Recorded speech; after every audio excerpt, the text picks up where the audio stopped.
Hello everyone, it's Ron of Ron Danielli Real Estate, and thank you for tuning in again to listen to my blog. And I hope you enjoyed my previous blog on the state of the rental market.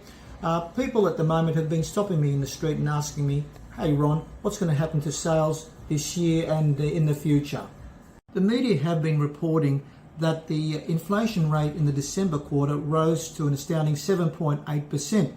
which was brought about due to a number of factors, including the Christmas and Boxing Day sales, the increase in travel, as well as the increase in the cost of power. Furthermore, these media outlets are suggesting that since the pressures on inflation are now over, such as Christmas and Boxing Day sales, as well as the costs of goods and services falling, that these inflationary pressures have lessened, which will affect the RBA's ultimate reaction and stop or reduce the number of interest rate rises.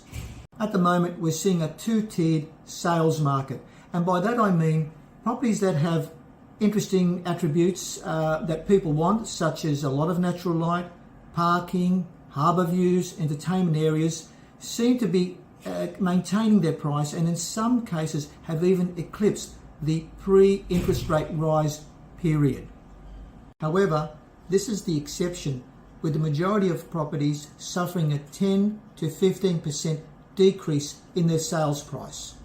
Even though our current interest rates are relatively low compared to those which were experienced in the early 80s of over 18%, it's the media outlets that are causing fear and concern with potential buyers that the worst is still to come, with interest rates still going to rise. And this sentiment has been reinforced by the Reserve Bank. With the return of international travellers and international students, we are seeing these small apartments such as studios performing very well compared to the period during COVID, when there were no such travellers or students, and these properties were the ones that suffered the most during the COVID restriction period. In my previous blog, where I spoke about the state of the rental market, I did mention that the rental market would worsen for renters and tenants as soon as the restrictions for Chinese students and travellers to come to Australia was lifted. Then this would make the market worse, because these people now would be able to return to China without having to quarantine in an expensive hotel. My prediction has indeed come to fruition. We found that the number of Chinese tenants competing for rental properties has definitely increased since the influx into Australia and New South Wales. A point in case is our last 10 properties that we have leased, 9 of those applications have come from Chinese students. These students are so keen, in fact, to rent a property that they're offering above the asking rental price, especially if they can find something that's close to their place of learning, such as a university or a college. This increased demand has pushed the rate of return for these little apartments up above the 5 to 7% gross return, which equates to about a 4 to 6% net return, depending on the outgoings of the property. My advice to any investor that has some spare cash is to purchase one of these little solid earners.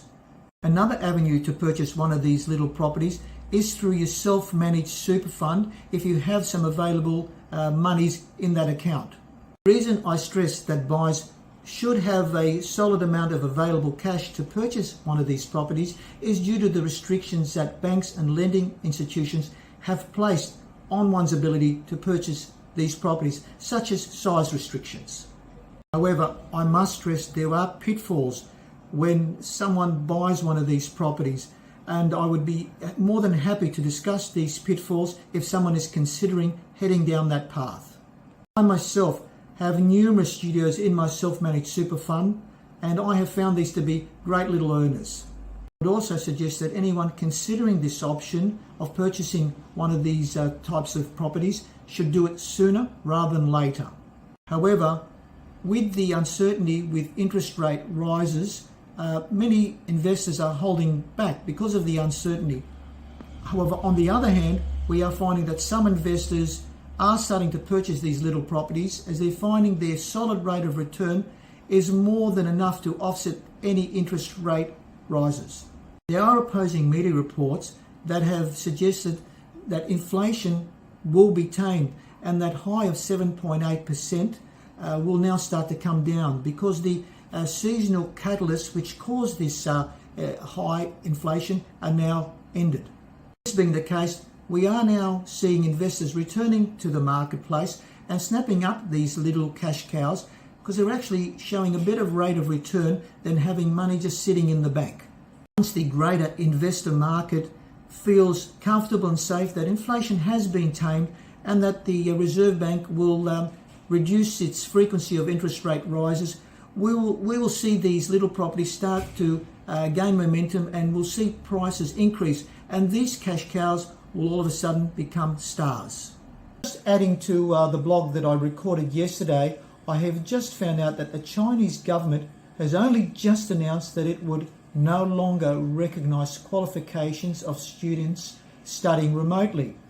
This means that tens of thousands of Chinese students will be scrambling to find accommodation in the next month to coincide with the start of the first semester, which begins in late February 2023. It has been reported that an estimated 50,000 additional Chinese students could hit the Australian shores within the next 4 weeks, with predictions that rentals could soar by a further 5% and exacerbate shortage.